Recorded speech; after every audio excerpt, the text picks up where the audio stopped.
के मेहमान। अथ स्वागतम् शुभ स्वागतम् अथ स्वागतम् शुभ स्वागतम् आनन्द मङ्गल मङ्गलम् आनन्द मङ्गल मङ्गलम् हितप्रियं भारत भारतम् हितप्रियं भारत भारतम् स्वागतम् शुभ स्वागतम् अथ स्वागतम् शुभ स्वागतम्। नमस्कार। आज के मेहमान में आज है गूंजती खिलखिलाती गुनगुनाती आवाज का रंग, क्योंकि हमारी आज की मेहमान है वॉइस ओवर आर्टिस्ट मेघना एरंडे, जिनसे बातचीत की है अमरकांत दुबे ने। तो आइए सुनते हैं ये बातचीत। दोस्तों नमस्ते, मैं हूं अमरकांत और आज के मेहमान प्रोग्राम में आप सभी का बहुत बहुत स्वागत है। आपको तो पता ही है कि हम इस प्रोग्राम में फिल्मों से जुड़ी, खेलकूद की दुनिया से जुड़ी, साहित्य से जुड़ी, तमाम अलग अलग फील्ड से जुड़ी हस्तियों को बुलाते हैं, उनसे बातचीत करते हैं, उनका सम्मान करते हैं, उनकी जो खासियत होती है वो आप तक भी पहुंचाते हैं, उनके मन की बात आप तक पहुंचाते हैं। तो आज ऐसी एक शख्सियत का परिचय मैं यहाँ आपसे करवाने वाला हूँ। हालांकि जिस फील्ड में वो हैं उस फील्ड में वो किसी परिचय की मोहताज नहीं है, लेकिन वो पर्दे के पीछे काम करती हैं, इसलिए जरूरी है कि मैं आपसे उनका परिचय कराऊं। मुंबई से चल के हावड़ा की ओर जाने वाली 4 टाउन एक्सप्रेस आज अपने निर्धारित समय से 2 घंटा देरी से जाने की संभावना है। यात्रियों से निवेदन है, कृपया प्लेटफॉर्म नंबर 10 पर प्रतीक्षा करें। The subscriber you have called is currently unavailable. Please try again later. आपने जिस उपभोक्ता को कॉल किया है वो इस वक्त व्यस्त है, कृपया थोड़ी देर बाद कोशिश करें। ये क्या बात है, मैंने तो कोई फोन लगाया नहीं। ये आवाज कहाँ से आने लगी भाई? हाँ, तो दोस्तों आपको क्या लग रहा है कि हम किसी स्टेशन पर पहुंच गए हैं या किसी गाड़ी की प्रतीक्षा कर रहे हैं? जी नहीं, प्रतीक्षा आपको थी पूरी हो गई, हमको थी पूरी हो गई। हमारी मेहमान स्टूडियो में आ गई हैं मेघना एरंडे। Thank you. ये कोई छोटी सी बच्ची नहीं है, ये छोटी सी बच्ची की जो आवाज आप सुन रहे हैं यही इनकी खासियत है, यही इनकी खूबी है और यही इनकी पहचान है। अलग अलग तरह की आवाज, हर उम्र वर्ग की आवाज मेघना के गले से ऐसे निकलती है जैसे झरने से पानी बह रहा हो। तो मेघना, बहुत स्वागत है आपका विविध भारती के स्टूडियो में। Thank you so much. बहुत अच्छा लग रहा है और जिस तरह से यहाँ पे सबने स्वागत किया वो इतना ओवरवेलमिंग था कि मुझे ऐसे लग रहा है मैं मायके आ गई हूँ।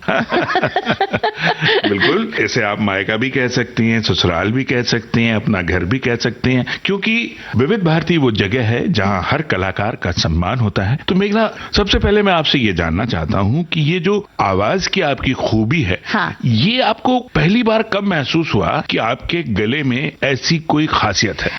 तब तो मेरी आवाज ही ऐसी थी, अब तो मैं झूठ मूठ के निकालते हो। एक्चुअली जब मैं छोटी थी तो बालमोहन विद्या मंदिर स्कूल है शिवाजी पार्क में जी। तो स्कूल में काम करती थी, फिर जो एलोकेशन कंपटीशन होता है ऐसे सारे कंपटीशन में हिस्सा लेती थी। तो हमारी टीचर थी ड्रामा टीचर विद्याताई पटवर्धन जी। तो उन्होंने ये बात नोटिस की कि जब मैं माँ का रोल करती हूँ, अच्छा बेटा कहाँ जा रहे हो, ये बोलती हूँ। अगर मैं दादी का रोल कर रही हूँ, अच्छा बेटा क्या कर रही हो, ये बोलती हूँ। तो उन्होंने वो डिफरेंस है ना कि ये बच्चे का भी बोल लेती है, बड़ों का भी बोल लेती है। और तब एक ना एड आती थी बच्चों के पेट की जो दवा है, ग्राइप वाटर। यस, तो वो जो एड थी ना वो मैं घर पे करके दिखाती थी मेरी मम्मी को कि वो पहले बच्चा रोता था,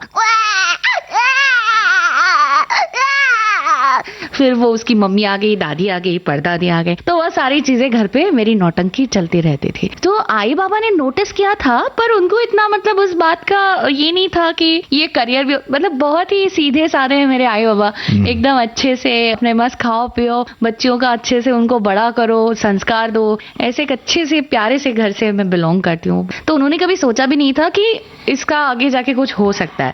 पर वो जो नौटंकी थी ना, तो वो मेरे टीचर को समझ में आ गई, तो उन्होंने मेरी आई बाबा को बताया। तब तक भी फिर भी आवाज की दुनिया थी नहीं, तभी तो नाटक एक्टिंग उसी में मशगूल थी। फिर मैं फिल्म्स में काम करने लगी बतौर चाइल्ड आर्टिस्ट। लेकिन जहां तक मुझे मालूम है कि जब इस तरह की चीजें हुई तो शुरुआत ऑल इंडिया रेडियो के मराठी सेक्शन में जाना शुरू किया। पहले एक्टिंग शुरू की, तो एक्टिंग में मैं खुद को डब करती थी, क्योंकि पिक्चर पूरी हुई तो अपने आप को डब करना है। तब तो मैं हेडफोन नहीं है, कुछ नहीं है, पायलट नहीं चाहिए, क्योंकि पहले तो रटे हुए डायलॉग्स हैं, वही बस बोलना है, जहाँ पे शुरू हो गया बोल दिया, जहाँ पे खत्म हो गया बंद कर दिया। तब मैं खुद के लिए डब करती थी। फिर उसके बाद जब मैं दूसरों को डब करने लगी, दूसरे कैरेक्टर्स को, उसके बाद रेडियो से मेरी शुरुआत हुई। प्लेज होते थे, नाट्य वाचन होता था, तो हमारे टीचर हमें टैक्सी में सब बच्चों को डाल के लेके जाती थी, और वहाँ पे हम लोग को बहुत अच्छी सैंडविच और कॉफी मिलती थी, पता है? हाँ। चलो ठीक है, चाय तो मैं आपको पिलवा चुका हूँ, लेकिन आपके लिए एक खास डिश है जो हमारी मुंबई की, जिसके बारे में अभी हमने बात की थी, मिसल पाव। तो ठीक है, हम मिसल खा लेते हैं। हम मिसल खाने के लिए एक छोटा सा ब्रेक लेते हैं, लेकिन ब्रेक में हमारे जो लिसनर हैं, हमारे जो श्रोता हैं, वो सुनेंगे एक बेहतरीन लज्जतदार सुरीला मीठा स्वादिष्ट गाना। क्या बात है? कौन सा होगा? जो मेरे बाबा को पसंद है, आपकी आंखों में महके हुए से ख्वाब हैं। हाँ जी, अभी तो महक आ रही है खाने की। चलिए, तो हम मिसल पाव खा के आते हैं, आप सुनिएगा ना।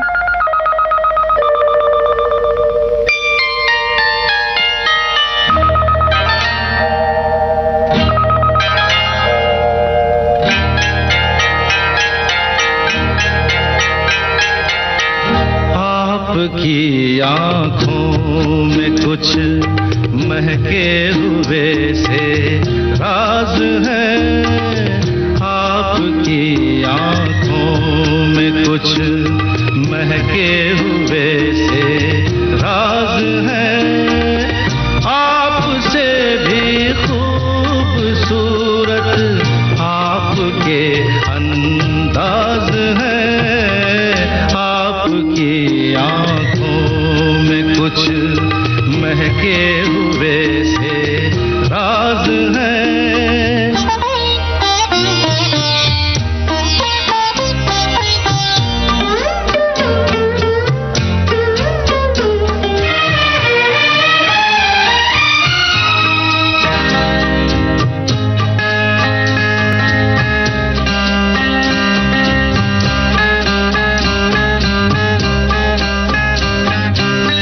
लब हिले तो मोगरे के फूल खिलते हैं कहीं, लब हिले तो मोगरे के फूल खिलते हैं कहीं, आपकी आंखों में क्या साहिल भी मिलते हैं कहीं, आपकी खामोशियाँ भी आपकी आवाज है, आपकी आंखों में कुछ महके हुए से राज है, आपसे भी खूबसूरत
होता है कि आप फिल्मों में काम करने लगी, हाँ। ये सब हुआ, तो छोटी थी उम्र आपकी, लेकिन फिर धीरे धीरे आपको ये इंडस्ट्री पता चली होगी, ये डबिंग की, वॉइसिंग की, तो वो शुरुआत फिर कैसे हुई, उस तरफ कैसे जाना हुआ? डबिंग तो था, डबिंग तो चल ही रहा था, पर मैं एक ऐसे कगार पे थी कि जहाँ पे मुझे एक्टिंग या डबिंग, जब आप 14-15 साल के होते हो तो यहाँ के ना वहाँ के, जब छोटे भी नहीं हो बड़े भी नहीं हो, वो टाइम पे आपको डिसाइड करना पड़ता है। तो चाइल्ड आर्टिस्ट का तो एक ठप्पा लग गया था मेरे पे, ये चाइल्ड आर्टिस्ट का ही काम करती है। तो मेरे आए बाबा इतने होशियार थे, अब समझ में आ रहा है जबकि मैं पेरेंट बन गई हूँ, कि उन्होंने मुझे बताया कि बेटा तूने अगर अपनी पढ़ाई ठीक से नहीं की, अच्छे नंबर नहीं लाए, तो हम तुम्हारी डबिंग बंद करवा देंगे। हाँ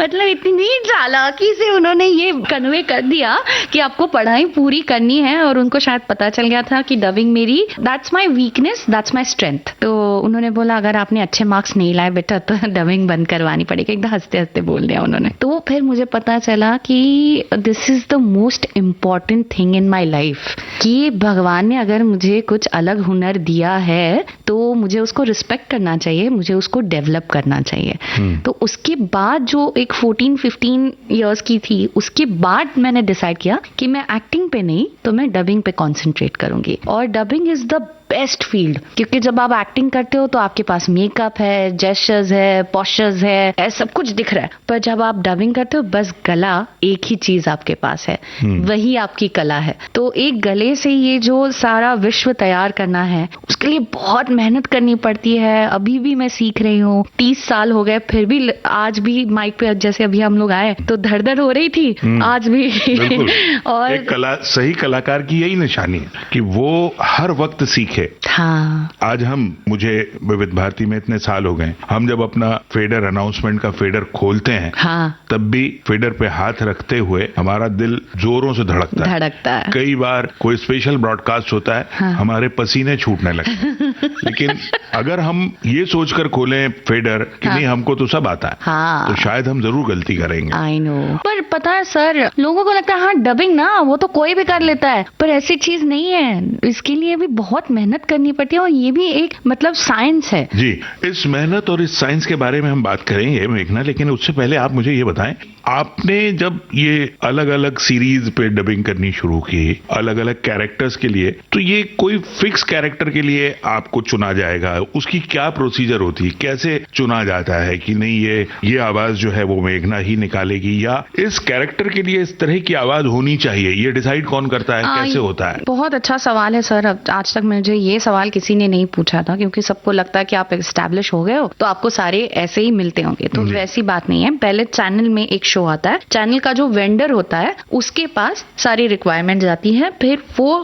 क्लाइंट को देता है, क्लाइंट आपको अपॉइंट करते हैं, आपको ऑडिशन देने पड़ते हैं। आज भी मुझे ऑडिशन देने पड़ते हैं। मुंबई में 5000 से ज्यादा वॉइस ओवर आर्टिस्ट हैं, तो आपको ऑडिशन देने पड़ती है। एक ही कैरेक्टर के लिए 4 से 5 लोग ऑडिशन देंगे, उसमें से फिर जो ऑडिशन है वो वापस क्लाइंट से वेंडर के पास जाएगी, वेंडर से वो चैनल में जाएगी। चैनल में उनके नाम वाम तो पता है नहीं, तो जो कैरेक्टर जो ओरिजिनल डब किया गया है उसके जो सबसे नजदीकी वॉइस है, जिसने बहुत अच्छा अडाप्ट किया हुआ है, जिसने बहुत अच्छा मिमिक करा हुआ है, जो उस आवाज को सूट है, उसी को वो कैरेक्टर मिलेगा।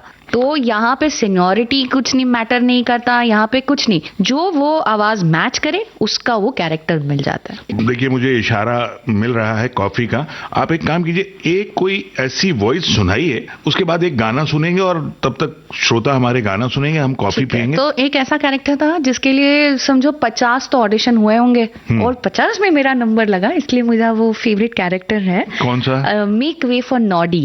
और वो नॉडी मैंने काफी सालों तक नॉडी आपने किया है जी। तो नॉडी तो बच्चों में बड़ा फेमस है, आज भी फेमस है और बहुत प्यारा है। और नॉडी इस तरह से बोलता है, मैं हूँ छोटा नॉडी, फिर मैं चाहूँ तो इतने सारे नॉडी से क्या ऐसा जो ना हो, जो होगा ये दिन पूरा तो कर लूंगा ये काम, इतने सारे नॉडी से मुश्किल हो जाए आसान। हेलो विगेस, क्या कर रहे हो?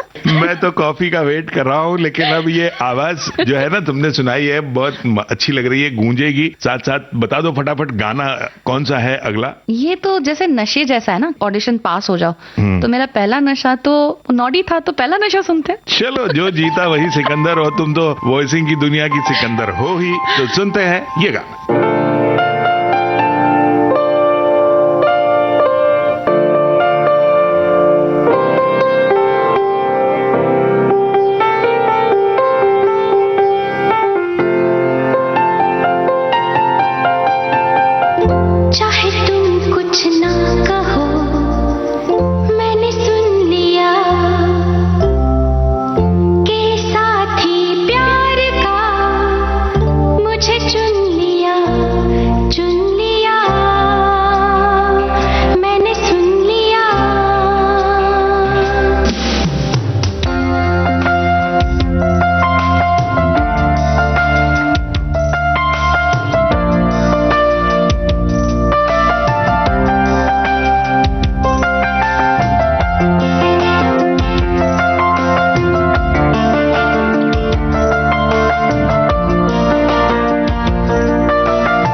पहला खुमार, नया प्यार है, नया इंतजार, कर लूं मैं क्या अपना हाल, ऐ दिले बेकरार, मेरे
दिले बेकरार, तू ही बता।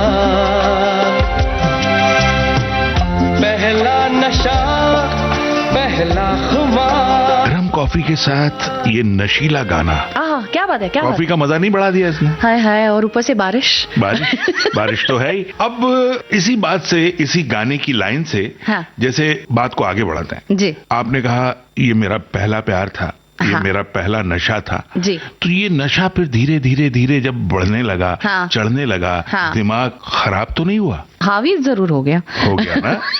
यार नशा कोई भी हो हेल्थ के लिए अच्छा नहीं होता। हाँ वो तो है, क्योंकि एक लत लग जाती है ना कि जी। डबिंग करना है, मुझे सारे मेन कैरेक्टर्स करने हैं, फिर वो एक कंपटीशन सा हो जाता है। But the best part about dubbing industry is कि आपकी कंपटीशन खुद से होती है, जी। दूसरे आर्टिस्ट से नहीं होती, क्योंकि आपको जो कैरेक्टर मिला है उससे अच्छा आपको दूसरा अपना ही कैरेक्टर करना है। तो जो एक्सीलेंस है वो अपने आप में एक आगे आगे बढ़ते जाता है। तो जैसे अगर कुछ उर्दू के नुक्ते हैं वो मुझसे नहीं हो रहे, या फिर समझो जैसे बोलते बोलते साजिश या फिर ऐसे कुछ वर्ड्स आ गए और उसमें रिटेक हो गया तो बहुत टेंशन हो जाती है, अरे ये वर्ड मैं बोल नहीं पाई, ये नहीं हो पाया मेरे साथ। तो वो थोड़ा सा अपने आप में ना कंपटीशन शुरू हो जाती है। मेरा सवाल इस पर ही आ रहा था हाँ कि मुंबईची मुलगी, हाँ हाँ मराठी मुलगी, एकदम कशा काय ही हिंदी बोलते। अब और- प्रॉब्लम मेरे को ये सोचते सोचते लगा कि आखिर ये लैंग्वेज पे कमांड आई कैसे? हिंदी चलो ठीक भाई सीख ली, लेकिन उर्दू और उस पर फिर नुक्ते ख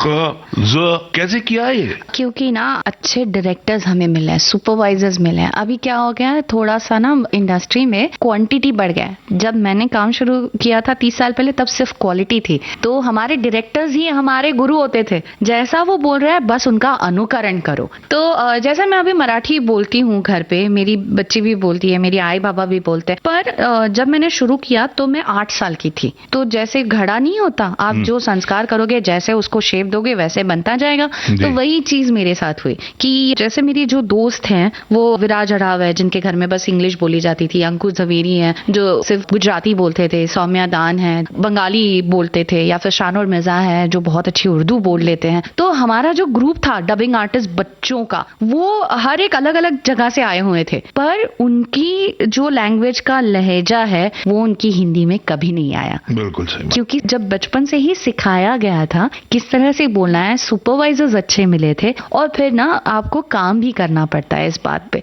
कि आप किस तरह से बोल रहे हो। जैसे यंत नानी को तो नेगा शैम्पू का दू सबू पैकेट सबू लेकुंडा मोरी की पोदूगा। तो अभी शायद ये मुझे इसका मीनिंग भी नहीं पता चले, पर वो जिस कॉन्फिडेंस से बुलवाया गया था और जिस तरह से कि ये ऐसे नहीं, छोटी ही नहीं है, इसमें बड़ी है आपको। तो ये भी छोटे छोटे जो नुस्खे हैं जो हमें तैयार करते गए, सीखते गए, फिर दूसरों का सुनो। जैसे बहुत सारी हिंदी फिल्म्स देखी हुई हैं, इंग्लिश फिल्म्स देखी हुई हैं, ताकि वो सुनते रहो। बड़े जोर जोर से अखबार पढ़ा गया है कि हर चीज बोलनी चाहिए। मुझे सारे संस्कृत के श्लोक आते हैं, so I think that helped me a lot कि मेरे आई बाबा ने मुझसे वो श्लोक बुलवाए, अभी मैं यहाँ से बुलवा रही हूँ, तो उसकी वजह से जबान साफ हो गई। बिल्कुल सही बात है। हम इस पे और आगे बात करेंगे। जबान साफ हो गई, अब कान थोड़े से और साफ करने की जरूरत है। हाँ। उसके लिए एक सुरीली दवाई डालनी है। हाँ। तो वो कौन सी दवाई है? लग जा गले। लग जा गले के फिर हंसी रात हो न हो, शायद फिर से जन्म में मुलाकात हो न हो। लग जा गले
दोस्तों इस समय मुझे पता है आप क्या बोलने वाले हो। क्या बोलने वाला हूँ? मैं कर दूं अनाउंसमेंट? बिल्कुल बिल्कुल करो। आपको Thank you बुलाया जी। इसलिए गया है कि आप अपनी सारी खूबियां यहाँ पे बता दें। हाँ, तो मेरे अनोखे अंदाज में ये है मेरी तरफ से अनाउंसमेंट। તમે સાંભળો છો વિવિધ ભારતી। ઓએ સડે પ્રોગ્રામ ਦਾ નામ ਹੈਗਾ आज के मेहमान। आजची पाहुणी कोण आहे बरं का? आपली मुंबईची मुलगी मेघना एरंडे। होस्ट आजची अमरकांत दुबे। वार्तालाप কেমন আছে? আমি ভালো। তুমি? আমি पण ভালো আছি।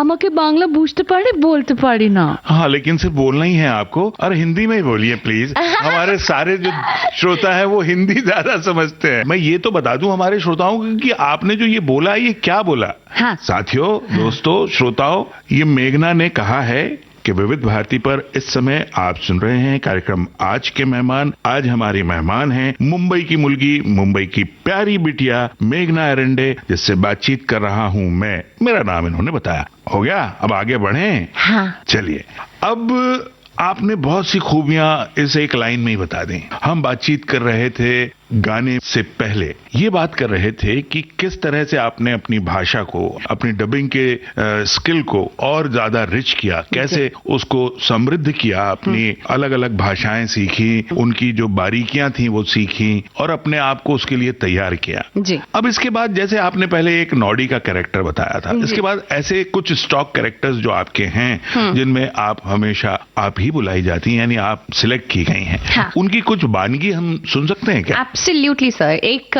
मेरा बहुत ही प्यारा कैरेक्टर है जो कि सीमेंट मिक्सर है और उसका नाम है डीजी, जो बॉब द बिल्डर में आता है। ओके। तो मैं बहुत ही श्योर रहती हूँ कि जो कैरेक्टर्स मैं कर रही हूँ उसमें एक भी लफ्ज मैं गलत ना बोलूं जो कि बच्चों को अफेक्ट करेगा।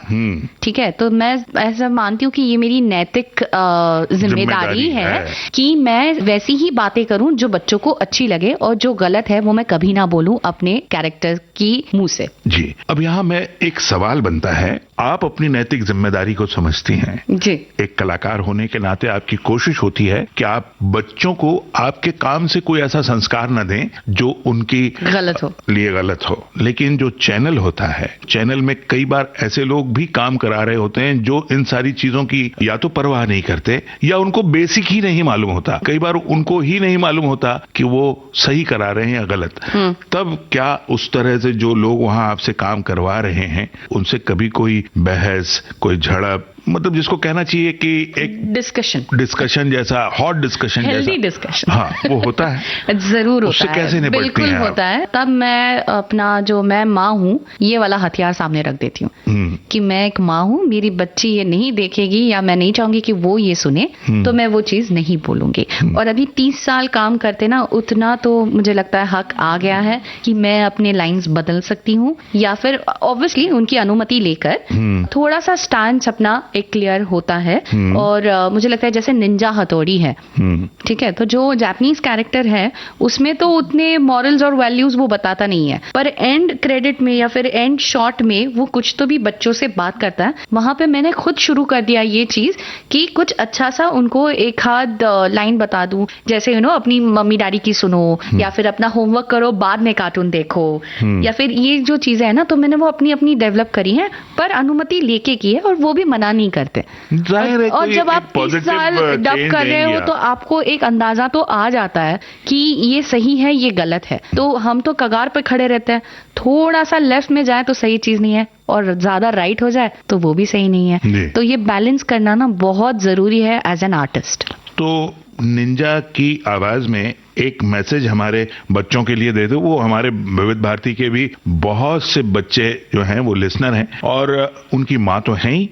एक मैसेज हो विविध जाए। भारती की ये बहुत अच्छी चीज है कि आजकल के जमाने में जब बच्चे बस अपनी कह रहे हैं, अपनी बोल रहे हैं, वहां पे सुनने की आदत आपने डाली है। You have made good listeners, जो कि बहुत जरूरी है। तो मुझे लगता है कि ये विविध भारती की सबसे बड़ा यश है कि उन्होंने अच्छे लिसनर्स बनाए हैं। तो उनके लिए निंजा हथौड़ी कहेगा, डिंग डिंग डिंग डिंग डिंग डिंग डिंग डिंग डिंग डिंग, मेरा नाम निंजा हथौड़ी है। मैं आप सबको यही बताना चाहता हूँ, जीतने के लिए अनोखे हथियार की जरूरत होती है। आपको पता होना चाहिए आपका अनोखा हथियार क्या है। डिंग डिंग डिंग डिंग डिंग डिंग डिंग डिंग डिंग। तो मुझे ऐसा लगता है कि मन नहीं भरा होगा श्रोताओं का। तो आपके कैरेक्टर्स में से कोई एक और कैरेक्टर? मेरा सबसे फेवरेट था डेक्स्टर्स लैब में डीडी डब करती थी मैं, जो डेक्स्टर की बहन होती है। तो वो बीच बीच में जाके उसके एक्सपेरिमेंट सारे खराब कर देती थी। तो वो ऐसे बोलती थी, डेक्स्टर ये बटन क्या करता है? और जैसे वो डीजी जो मैं बता रही थी आपको, सीमेंट मिक्सर है, उसकी कुछ लाइंस बहुत फेमस हो गई थी, तो ऐसी थी। वो बस हंसती रहती है। अब्बा, ये रोलिया माँ कहाँ है? कहीं वो विविध भारती तो नहीं चले वो विविध भारती में ही है। आपको मिलेंगे थोड़ी देर में। अभी वो गाना सुनने की तैयारी में है। गाना मैं सुनूंगी कबीरा। कबीरा? हाँ। तो पहले सुनते हैं गाना, उसके बाद आगे कुछ और सुनाना। या क्या बात है, वाह।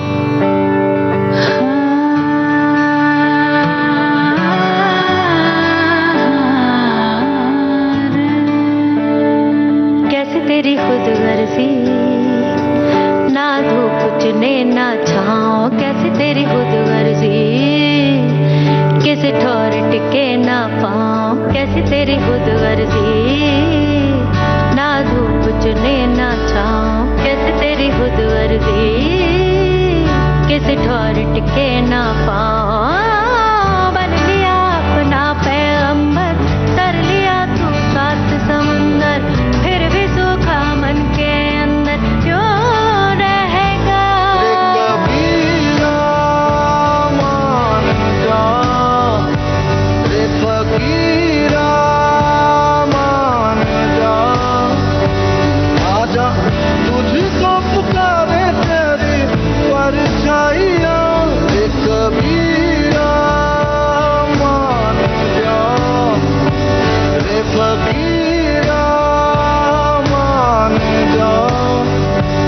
ऐसा तू है निर्मोही कैसा हर जाइया।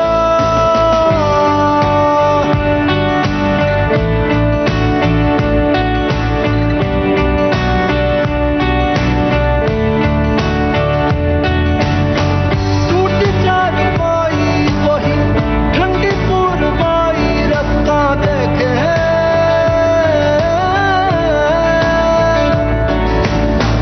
दूधों की मलाई वही मिट्टी की सुराही, रास्ता देखे कैसी तेरी खुद गर्जी, लब नमक रमीना मिसरी, कैसी तेरी खुद गर्जी, तुझे प्रीत पुरानी बिसरी, मस्त मौला मस्त कलंदर, तू हवा का एक बवंडर, बुझ के यूं अंदर ही अंदर क्यों रहेगा। रे कबीरा मान जा, रे फकीरा मान जा, आजा तुझको पुकारे तेरी परछाइयाँ, रे कबीरा मान जा, रे फकीरा मान जा। ऐसा तू है निर्मोही कैसा हर जाइया।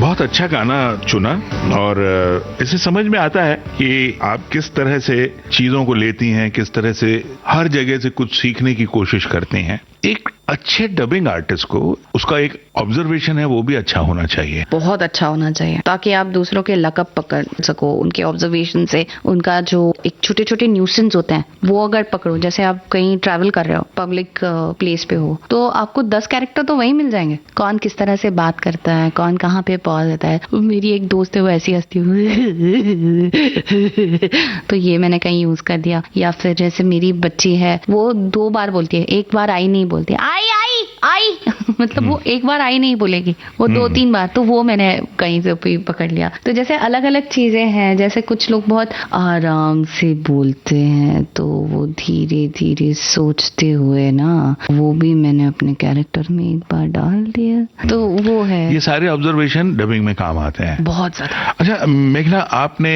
फिल्मों के लिए यानी हिंदी फिल्मों के लिए किस तरह की डबिंग की है? काफी सारी की है। अब एक्चुअली ना मेरे मम्मी डैडी ने और मैंने ना कभी लिख के नहीं रखा कोई भी चीज। जैसे आते गए हम लोग आगे बढ़ते गए। जैसे मतलब एक थोड़ा सा उसको वेबसाइट है या कुछ है वैसे प्रमोट नहीं किया, जो कि आजकल बहुत करते जाते हैं। तो मुझे लगता है उसमें मैं थोड़ा सा ना एक सोशल मीडिया पे अपने आप को प्रेजेंट करना, उन सब मार्केटिंग में थोड़ा सा पीछे रह गई। पर ठीक है, मतलब उससे कोई फर्क नहीं पड़ता। जरूरत नहीं है आपको। हाँ, जरूरत नहीं है। पर हिंदी फिल्म डब करते वक्त काफी टाइम ऐसे होता है कि जब हीरोइंस को टाइम नहीं होता डब करने के लिए तो हम वो डब कर देते हैं, फिर वो सेंसर के लिए निकल जाती है फिल्म, और फिर वापस वही हीरोइन जो है अपने आप डब करती हैं। कभी ऐसा हुआ कि आपने किसी हीरोइन को डब किया और फिर बाद में वही वॉइस रिलीज भी हो गई? नहीं, वैसे तो बहुत कम बार हुआ है, पर जो नई नई हीरोइंस आती हैं उनके लिए तो काफी बार डब करता है। और मतलब बहुत टाइम ऐसे भी होता है कि वो बोले और एक्सप्रेशन दो, और एक्सप्रेशन दो। मतलब कई बार ऐसा होता है कि नहीं दिख रहा है चेहरे पे, फिर भी डायरेक्टर्स करवाते हैं।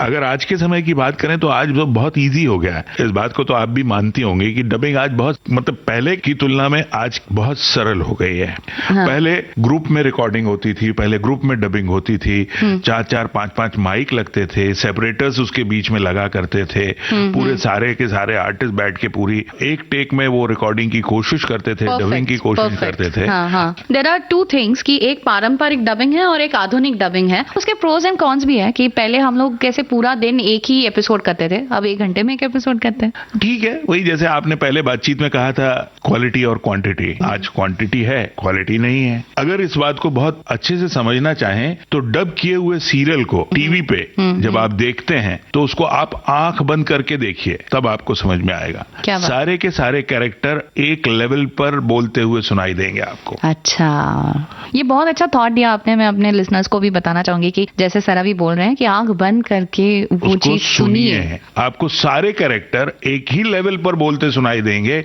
इवन आपका अपना कैरेक्टर भी आपको एक ही लेवल पर सुनाई देगा, कोई उतार चढ़ाव नहीं होगा। अब बातें बहुत हो गई, मुझे लगता है एक गाना अब सुन लें। ये ना बहुत खास पल है मेरे लिए आपके साथ बिताए हुए, तो मैं पल पल दिल के पास सुनना चाहूंगी। तो सुनते हैं पल पल दिल के पास।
तुझको देखा था मैंने अपने आंगन में, जैसे कह रही थी तुम मुझे बांध लो बंधन में।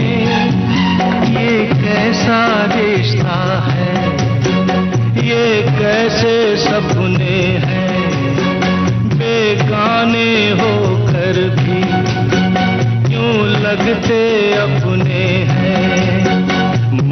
सोच में रहता हूँ, डर डर के कहता हूँ, पल पल दिल के पास तुम रहती हो।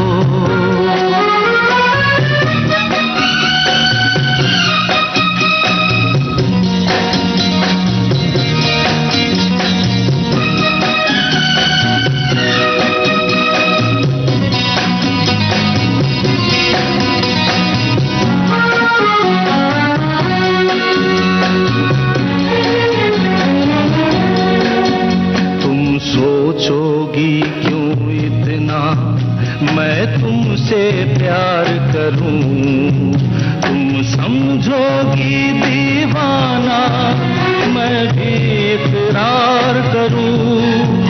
दीवानों की ये बातें दीवाने जानते हैं, जलने में क्या मजा है परवाने जानते हैं। तुम यूं ही जलाते रहना आकर ख्वाबों में, पल पल दिल के पास तुम रहती हो। मेघना, मैं आपसे ये जानना चाहता हूँ कि अगर आज की तारीख में एक लड़की एज ए करियर इस फील्ड को चुनना चाहे, इस फील्ड में जाना चाहे, तो क्या क्वालिटीज होनी चाहिए? क्या एजुकेशन उसकी, क्या कोई बैरियर है इसमें? क्या एजुकेशन कोई फिक्स यही होना चाहिए या कोई एजुकेशन ना हो? आप एक सफल कलाकार के नाते अगर इस बारे में बताएंगे तो जो हमारी लिसनर हैं वो काफी प्रेरित होंगे। आप स्पेशली फीमेल ओरिएंटेड पूछ रहे हो, इसलिए मैं ये बात कर रही हूँ कि बिल्कुल। मैंने तो एमए करा हुआ है यूनिवर्सिटी से अपनी, और मुझे लगता है कि क्वालिटीज में सबसे बड़ी क्वालिटी ये है कि आपको आपकी आवाज कैसी है ये पता होना चाहिए। ठीक है, आपको अपना अपना समझ में आ जाए, मेरी आवाज बेसी है, मेरी श्रिल है, मेरी थोड़ी सी हस्की है, तो अपना जो पोत तो वो आपको खुद का टोन पता होना चाहिए। सेकंड, आप जब भी डबिंग करते हो, आप परफॉर्म करते हो, तो you need to be an artist. जैसे आप स्टेज पे परफॉर्म करोगे वैसे सेम एक्सप्रेशन अगर दोगे तो वो बहुत अच्छी डबिंग होगी। थर्ड, आपको अच्छी तरह से पढ़ना आना चाहिए, मतलब यू शुड रीड, भाषा उस पे कमांड होना चाहिए। डेफिनेटली लड़कियों के लिए बहुत अच्छा ये है कि आप अपना घर भी संभाल सकते हो, बच्चों का भी ध्यान रख सकते हो। पार्ट टाइम के तौर पे ये बहुत अच्छा, ये एक ऑप्शन तो नहीं बोलूंगी पर एक अच्छा करियर हो सकता है कि जहाँ पे आपको एडजस्ट करते हैं कि मैं दोपहर में डबिंग करना चाहूंगी 4 घंटा, तो मैं दोपहर में 4 घंटा डब कर सकती हूँ। अच्छे खासे पैसे भी मिलते हैं और एक सेटिस्फैक्शन जो मिलता है वो बहुत ही अलग होता है। तो आई वुड डेफिनेटली से कि डबिंग करना है, पर इसको लाइटली मत लो। लोगों को लगता है हाँ ठीक है हो जाएगा, कोई भी डबिंग करता है, कोई भी, ऐसे नहीं होता। उसके लिए भी एक साधना है, उसके लिए भी मेहनत करनी पड़ती है। हर एक टेक है जिसमें कहीं पे स्मैक है, कहीं पे इनहेल है, कहीं पे एक्सेल है, पॉज किया हुआ है, टोनेशन कैसा है, अपना खुद का नहीं कर सकते, जो कैरेक्टर का है उसको आपको आत्मसात करना है। This is not you who are performing, you are being that character. तो उस कैरेक्टर की उस टाइम पे जो साइकी है वो आपको पता होनी चाहिए। तो मुझे ऐसा लगता है कि एक आत्मसमर्पण है और परक आया प्रवेश, वो अगर आप कर सकते हो तो आप अच्छी डबिंग कर सकते हो, and this is a very good profession. और एजुकेशनल क्वालिफिकेशन आप ठीक से पढ़ सकते हो, यही बहुत है। स्क्रिप्ट तो पढ़नी चाहिए, और एजुकेशन मतलब you should be aware of things which are happening. कि अगर समझो आपको कुछ इंटरनेशनल तौर पे डब करना है और आपको उस चीज के बारे में बिल्कुल पता ही नहीं है, जनरल नॉलेज भी नहीं है, देन यू आर लॉस्ट। पर उस बारे में अगर आपको पता है तो आपका परफॉर्मेंस और एनहांस होगा। तो एजुकेशन मैं चाहती हूँ कि ऐसे there is no particular education as such, पर आप ठीक से स्क्रिप्ट पढ़ पाओ और आपको 4 चीजें पता होनी चाहिए। आप न्यूज भी देख लो तो भी आप एजुकेटेड हो जाओगे। It's that simple. और जब आप फील्ड में जाते हो तो थोड़ा सा ओपन माइंडेड भी होना चाहिए। हाँ, और जब आप फील्ड में जाते हो तो ऐसा नहीं है कि आपको एक ही लैंग्वेज से दूसरी लैंग्वेज में डब करना है। हो सकता है आपको तमिल से हिंदी करना है, हो सकता है मराठी से हिंदी करना है, तेलुगु से ज्यादातर जापानीज से जैपनीज से करना है। हर भाषा की अपनी एक गति होती है। Absolutely. और उस गति को आपको हिंदी से मैच करना है। तो कहीं ना कहीं वो एक तालमेल आपको आना चाहिए। आप किसी भी भाषा में डब कर सकते हैं। जैसे एड्स करते हैं तो एक ही लाइन आप 10 लैंग्वेजेस में भी बोलते हो ना जब ऐड करते हो। जी हाँ। तो language should not be your barrier. और ये तो आपने बता दिया कि एक करियर के तौर पर अगर किसी को इसमें जाना है, आपने कहा पार्ट टाइम भी कर सकते हैं, और जो कि मैं अब कर रही हूँ। अब कर रही हैं, लेकिन पहले तो आप फुल टाइम पहले तो फुल टाइम थी, पर जब ऐसे लगा कि ये भी बहुत एज अ वुमन ना, आपके जो स्थितियां आती हैं, जैसे पहले आप सिर्फ बेटी हो रहते हो, फिर आप बहन होते हो, फिर आप बीवी बन जाते हो, फिर आप माँ बन जाते हो, फिर आप मतलब बहू भी हो, तो वो सारी चीजें ना लड़कियों को, जितने लड़कों को फर्क नहीं पड़ता कितने बजे भाई घर जाओ, ये करो वो करो, उनको उतनी घर की गृहस्थी की जिम्मेदारियां नहीं होती जितनी लड़कियों को होती है, तो वो भी बहुत अहम हिस्सा है। बस करियर करियर करते रहो, ऐसे नहीं होना चाहिए। और इसमें सारी चीजें एडजस्ट हो जाती हैं, हो जाती इस फील्ड में। बिल्कुल हो जाती है। ये आप अपने अनुभव से बोल रही हैं। एब्सोल्युटली। तो ये बहुत अच्छी फील्ड है आज की तारीख में, और आप इंडिपेंडेंट भी बन जाते हो ना। बिल्कुल, आप निर्भर नहीं हो किसी निर्भर नहीं होते हो। अब एक ऐसा सवाल पूछ रहा हूं जिसका जवाब देने में थोड़ी हिचक होगी, लेकिन हम ये नहीं कहेंगे कि ये मेघना की इनकम है। नॉर्मली एक डबिंग आर्टिस्ट जो अच्छी डबिंग आर्टिस्ट है, अच्छी आवाज है, बेहतर ड्रामा पंक्चुएशन ये वो है, अमूमन महीने में कितना कमा लेती है? महीने का तो पता नहीं, पर एक एपिसोड का बता सकती हूँ। जैसे एक एपिसोड 500 रुपए से 5000 तक, क्वालिटी और आपका एक्सपीरियंस और कौन से प्रोडक्शन हाउस में हो, क्या काम कर रहे हो, इस पे निर्भर करता है। तो अगर मैं हम कहूंगी उसको कि average लें। एपिसोड एक 500 रुपए से 5000 तक का एक एपिसोड हो सकता है। और बेसिकली आप पहले क्राउड से शुरू करो, यू नो, कि क्राउड में कर रहे हो तो वो पर डे आपका हो जाता है। फिर धीरे धीरे धीरे आप अपने आप को डेवलप करो। आप पैसे के लिए काम कर रहे हो तो आप कभी आगे नहीं जा पाओगे। अगर आप खुद के लिए काम कर रहे हो, क्रिएटिविटी के लिए काम कर रहे हो, पैसे अपने आप मिल जाएंगे। जी, ऑन एन एवरेज मान के चलते हैं। मैं आपने जो बताया 500 से लेके 5000 तक का, हम मान लें अगर कि 3000 रुपए के आसपास, 2500 3000 रुपए के आसपास एक आर्टिस्ट को मिल रहा है, और अगर रोज उसको काम मिल रहा है तो 60-70 हजार रुपए महीने का वो आराम से कमा सकता है, बशर्ते वो अच्छा आर्टिस्ट है,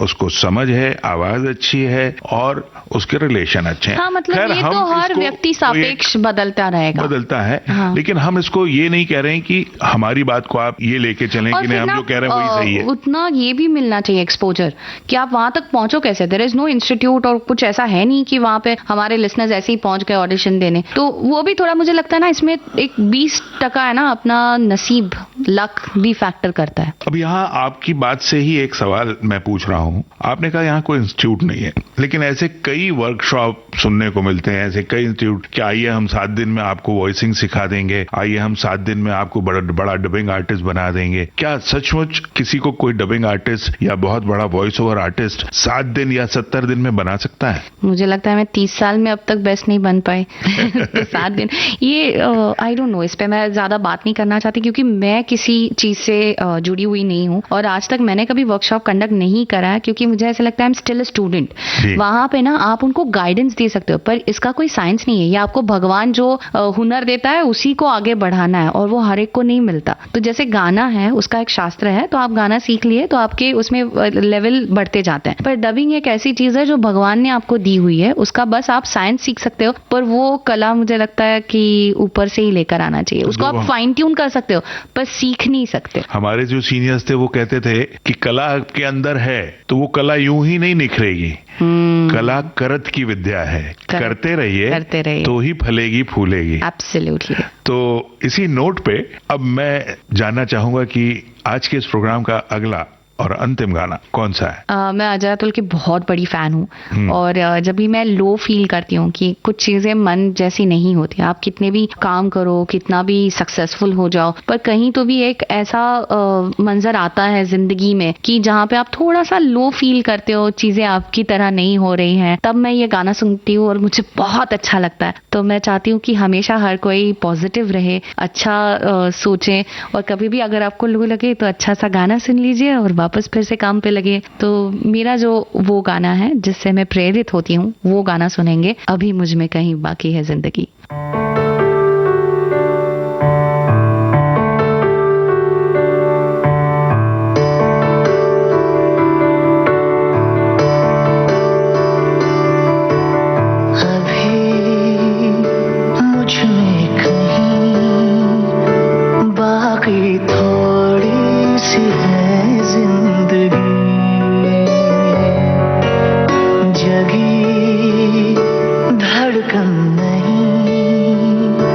जाना जिंदा हूँ मैं तो अभी, कुछ ऐसी लगन इस लम्हे में है, ये लम्हा कहाँ था मेरा,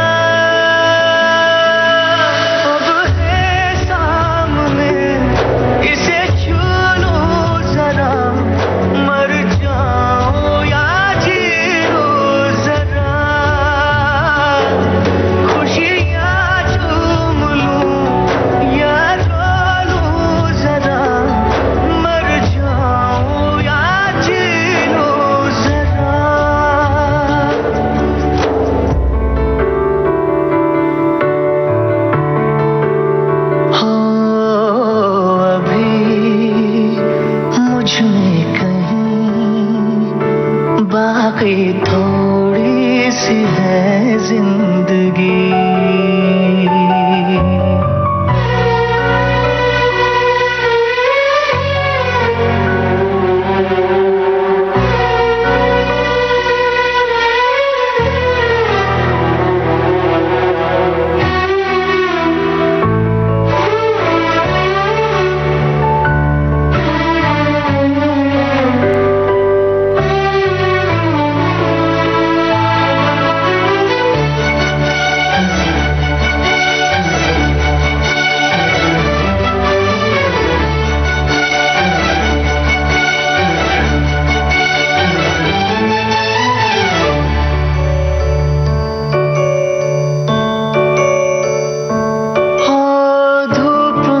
जलते हुए तन को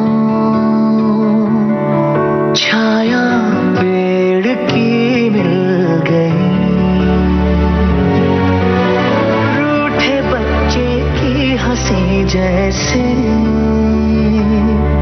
फुसलाने से फिर खिल गई। कुछ ऐसा ही अब महसूस दिल को हो रहा है। बरसों के पुराने जख्म पे मरहम लगा सा है। कुछ ऐसा इस लम्हे में है। ये लम्हा कहाँ था मेरा, अब है सामने, इसे छू लूं जरा, मर जाऊं या जी लूं जरा।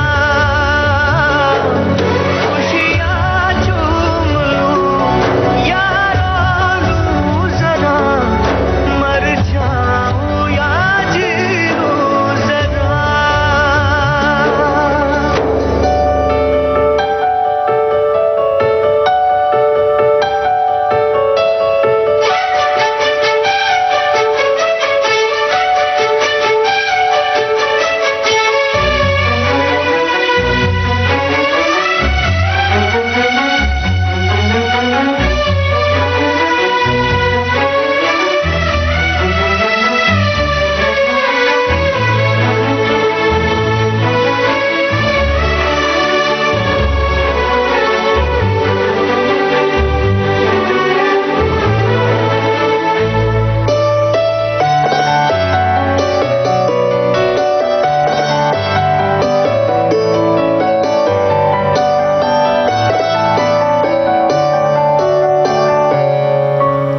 डोर से टूटी पतंग जैसी थी ये जिंदगानी मेरी। आज हो कल हो मेरा ना हो, हर दिन थी कहानी मेरी। एक बंधन नया पीछे से अब मुझको बुलाए। आने वाले कल की क्यों फिक्र मुझको सता जाए। एक ऐसी चुभन इस लम्हे में है। ये लम्हा कहाँ था मेरा, अब है सामने, इसे छू लूं जरा, मर जाऊं या जी लूं जरा। खुशियाँ चूम लूं या रो लूं जरा, मर जाऊं या जी लूं जरा।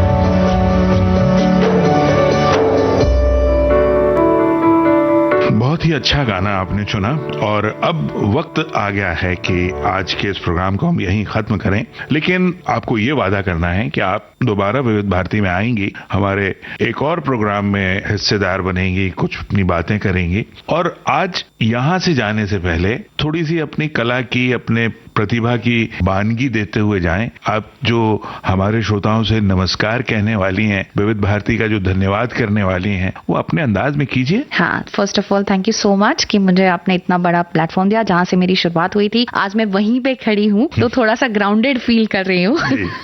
मैं धन्यवाद देना चाहूंगी 5 अलग अलग आवाजों में, ठीक है? तो क्योंकि हमारे लिसनर्स तो सारे एज ग्रुप सुनते हैं, हाँ, तो इसलिए सारे एज ग्रुप का एक ही लाइन होगा कि मुझे यहाँ के बहुत अच्छा लगा विविध भारती में। तो पहले बेबी बोलेगा।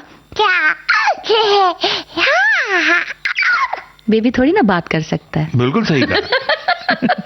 फिर वो स्कूल जाने वाली लड़की है। मुझे यहाँ विविध भारती में आके बहुत अच्छा लगा है, थैंक यू। फिर वो कॉलेज में जाने वाली लड़की होगी। ओह वेल, यहाँ विविध भारती में आके मुझे बहुत अच्छा लगा और जो रोमांटिक सॉन्ग्स थे वो बहुत ही प्यारे थे।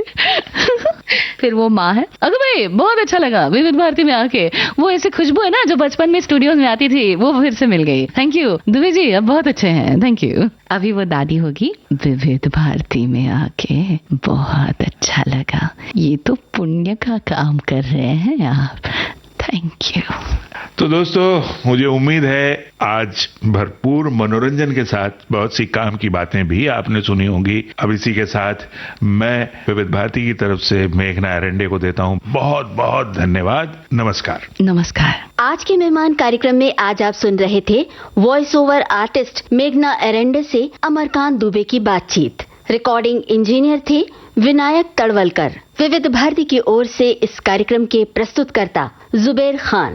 तो अब आज के मेहमान कार्यक्रम से दीजिए इजाजत, नमस्कार। आज पिटारा लाया था आज के मेहमान।